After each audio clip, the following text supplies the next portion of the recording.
And welcome to the Matt Weiner Show. Thank you for tuning in. I am your host, Matt Weiner. I'm thrilled to bring you something a little bit different on today's episode. I'll be trying to understand a man whose lyrics were just used as evidence to charge him with countless felonies, including 5 counts of attempted murder and one small conspiracy to kill. When you look deeper into the lyrics, you don't see a criminal. You witness a vernacular so unique that it could hang its nuts on the Navajo Code's neck. You see traces of Heath Ledger's Joker mixed with the energy of a Hulk Hogan WWF promo in the 1980s. His millions of streams and views on YouTube speak for itself. Who is he? This is Drakeo the Ruler in Beyond the Artist. Dance code, Rob put it on bath salt, Max Sport. It was all in the Jansport, transport. 12 at night, I'm a vampire, transform. Big bang Gucci's on the dashboard, that port. Rob put it on bath salt, Max Sport. I'm full flaming, I ain't never had to crack cords. It was all for the cash flow. Big bang Gucci's on the dashboard, that port. Rob put it on bath salt, Max Sport. I'm full flaming, I ain't never had to crack cords. It was all for the cash flow. Damn. It's crazy to think a year and a half ago at a New Year's Eve kickback, I experienced the first that would go on to change my life. No, it wasn't getting laid. Shit. I probably went home that night and gave my meat a couple right hooks. More importantly, though, it was the first time I ever heard Drakeo the Ruler. I remember it pretty vividly. 2 jocks strolling through into the backyard were utter dicks and took the aux cord from some poor random Asian kid. And it was all to play some random dude named Drakeo. Like, what? Like, do you mean Drake? Like, what the fuck are you talking about? Who the fuck is this? So my friends and I watched them crank up the speaker and rap every single word to Big Bang Uchis, while all of us watched and twiddled our thumbs. It's funny looking back now, because we never realized this Drakeo guy would end up playing a huge role in not just the music, but also the way we talk to each other. And best of all, no matter how many times we joke about his line, Luke Skywalker with the Glocks playing laser tag, or tell someone they have no so-called Uchis, it never gets old. Like the other day in our group chat, Eddie randomly texted, "Trivia. If Drakeo could write a movie, which one would he recreate? Option A, Shawshank Redemption. Option B, Toy Story 2. Option C, Marley and Me. Option D, The Exorcist." If you don't get the joke, this is referencing a line from Drakeo's 2016 hit Impatient Freestyle that currently sits at over 10 million views on YouTube. Over time, the lyrics mixed with his vintage phrases have become intricate to our SoCal slang, and just over time, the music and vintage phrases have become intricate to our SoCal slang and just our strange little random humor we have with each other.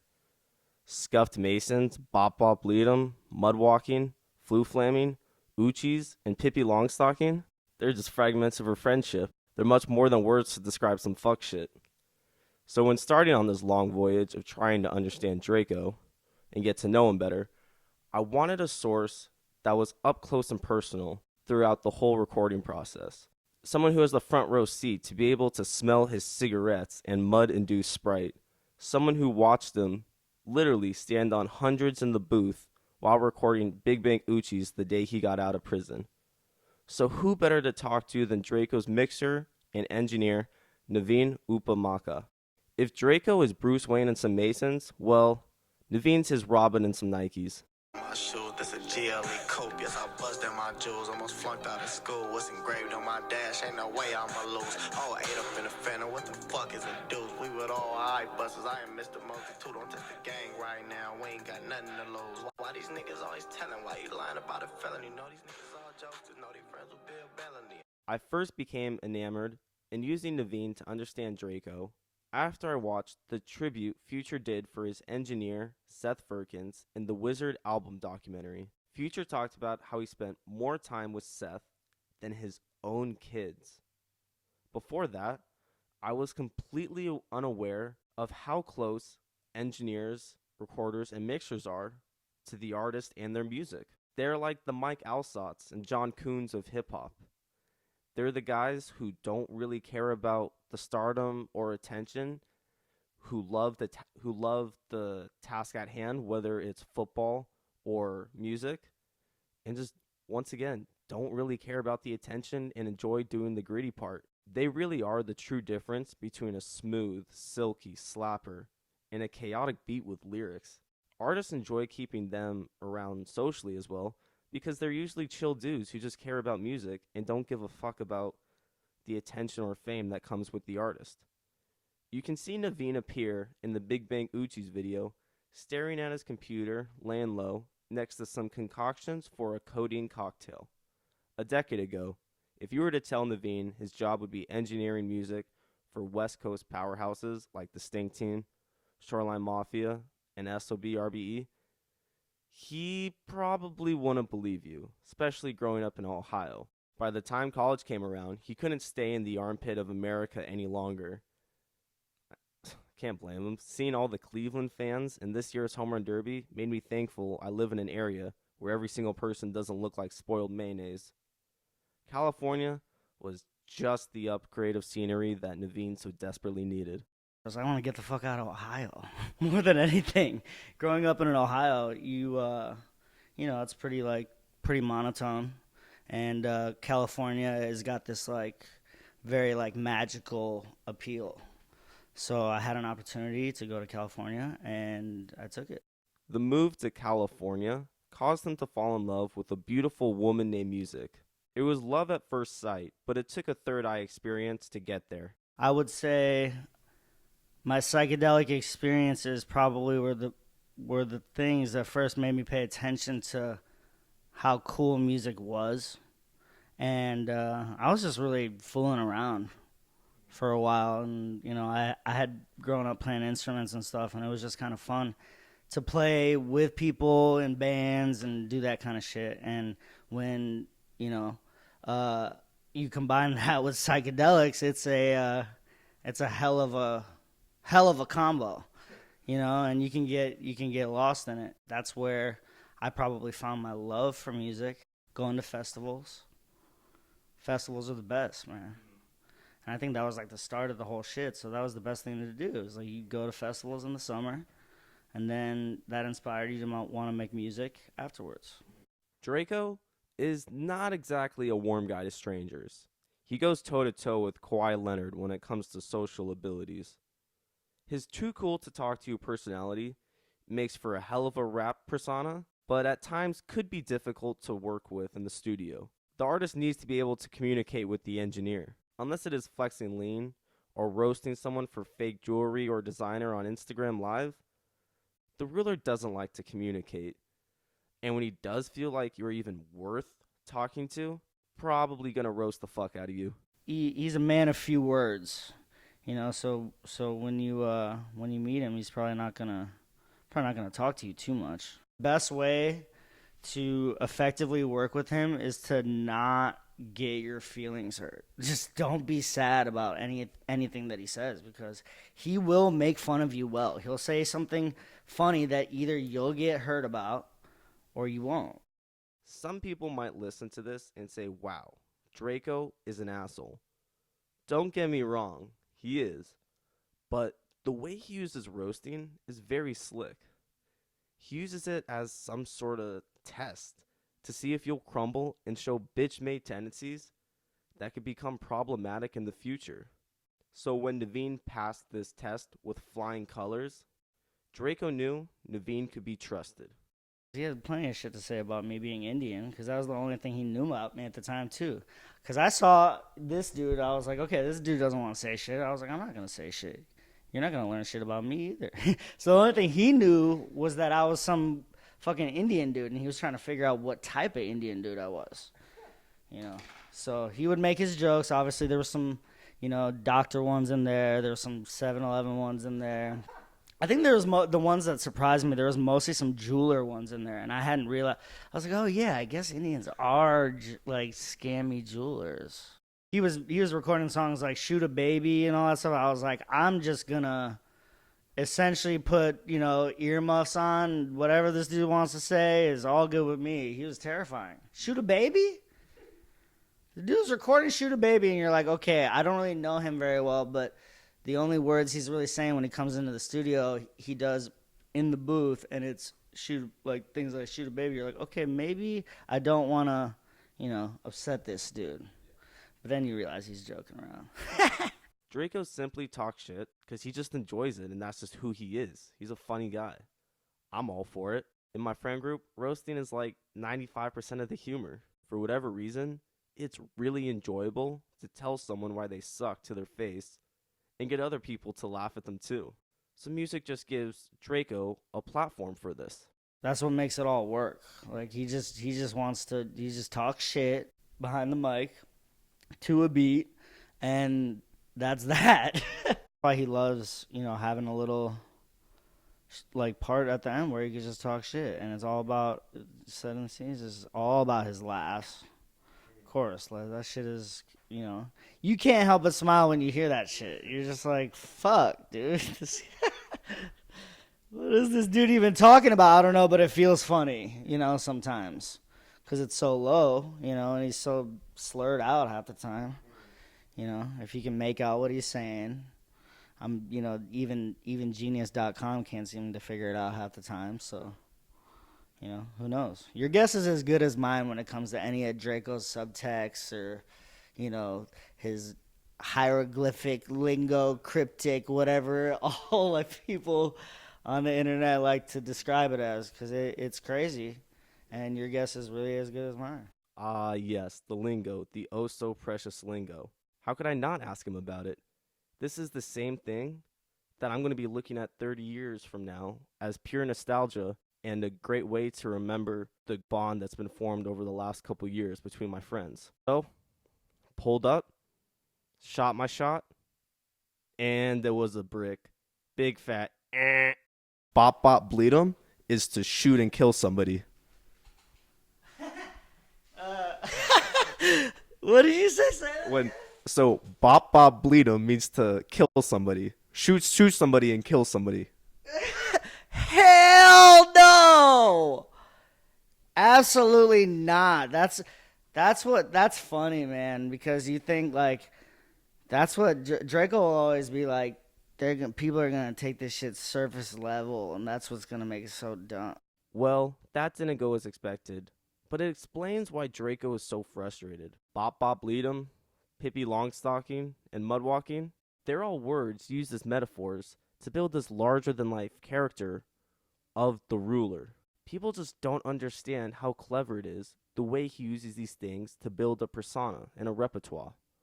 Like all the car crash metaphors, for example. Instead of bragging how he drives luxurious vehicles, he boasts that he could crash these same cars and not give a single fuck because he could easily buy another.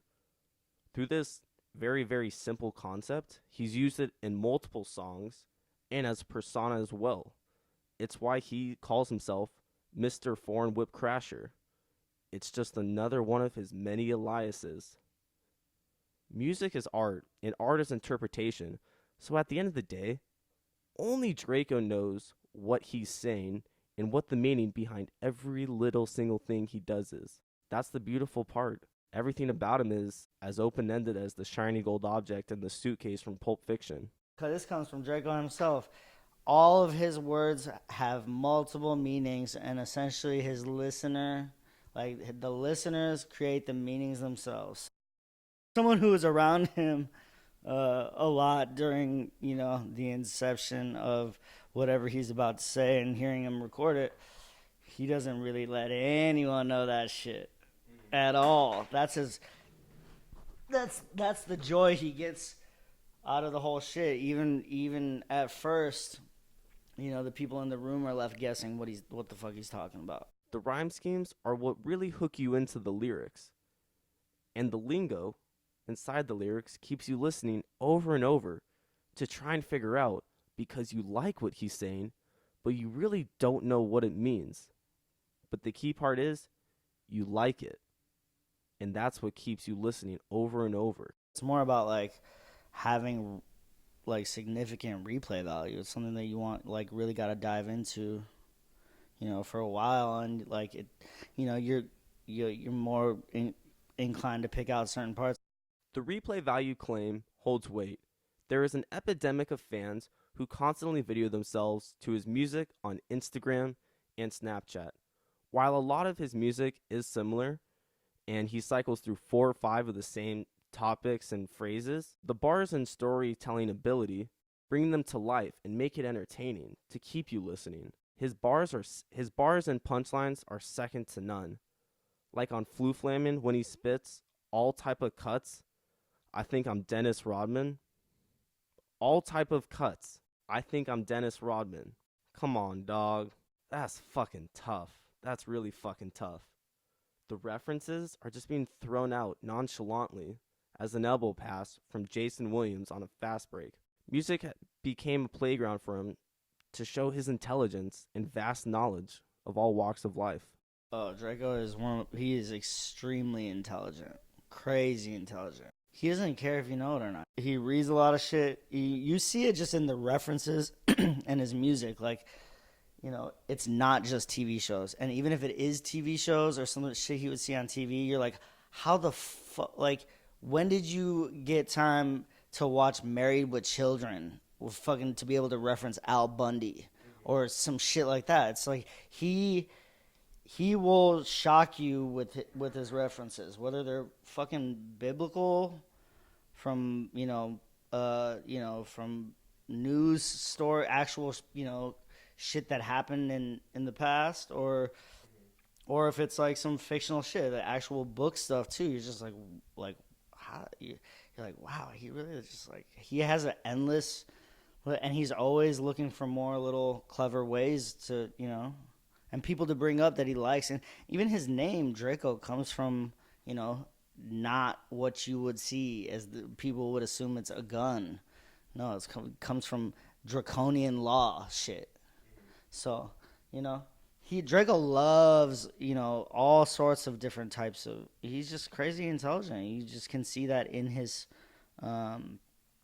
taste, and in his music. Really. His most recent album, Cold Devil, that Washington Post posted as the #2 album of 2018, really showed how sharp Draco's lyrical sword was, and even more impressive, how incredible his work ethic is. The album was done in 2 weeks. However, within those 2 weeks, well, that changed the future of many lives forever. I mean, that shit was a whirlwind. It all happened. The day Draco got out, we knew, like, Ralph and everyone else on the Stinc team was already set up in my studio. And the day Draco got out is when it was a whirlwind. Everyone obviously wanted to work with him, and we were just constantly making shit, and it was a blast because it was a bunch of really talented people who were really good at what they do. They're slightly different sounds, really creating some new kind of shit together. It definitely felt really special. It was dope. Draco dropping the critically acclaimed Cold Devil, but then going to jail for as long as he has, is like an athlete tearing an ACL, and their first day back rupturing an Achilles. While all this has been going on, social media has been giving an overflow of love to not only Draco, but O3 Greedo as well. The Free Draco and Free O3 Greedo posts by fans and people in the industry like Shoreline Mafia and No Jumper show how much love there really is on the West Coast. More than anything, like with what I've seen, all of them are in it together. They're down to help each other. They want to support each other, and they're all very, very much equally talented. So I it's like, it sucks that they're in jail, more than anything. And if they OGZ sent over a Free Draco song that he made, Free Greedo song, it's like there's a lot of support there, going all ways. So that's what it is. Currently, Draco still is in custody. Jeff Wise, who has done an incredible job working on the case and tweeting updates, tweeted, "The earliest he'll be able to be free is September 3rd. That's the date for sentencing and when the DA will let the court know if they intend to refile." So when I started working on this episode a while ago, the trial was still in the air. So now it's awesome to see that there is a light at the end of the tunnel.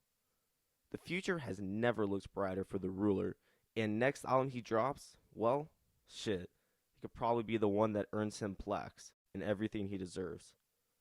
Only bummer is, next one he drops, well, I won't be able to listen to with the people that made him one of my favorite artists in the first place.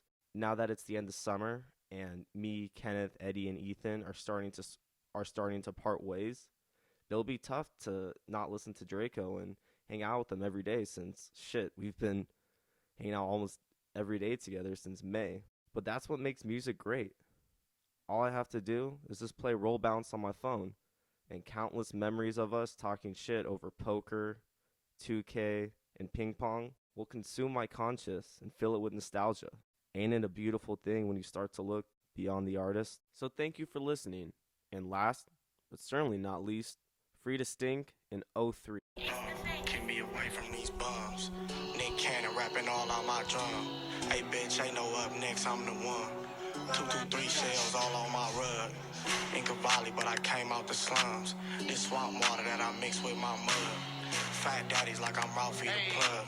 But it's the ruler, fuck with me, you get slumped. In Cavalli, but I came out the slums. On Rodeo, but I still got my drum. Thought I had life until I posted a dub.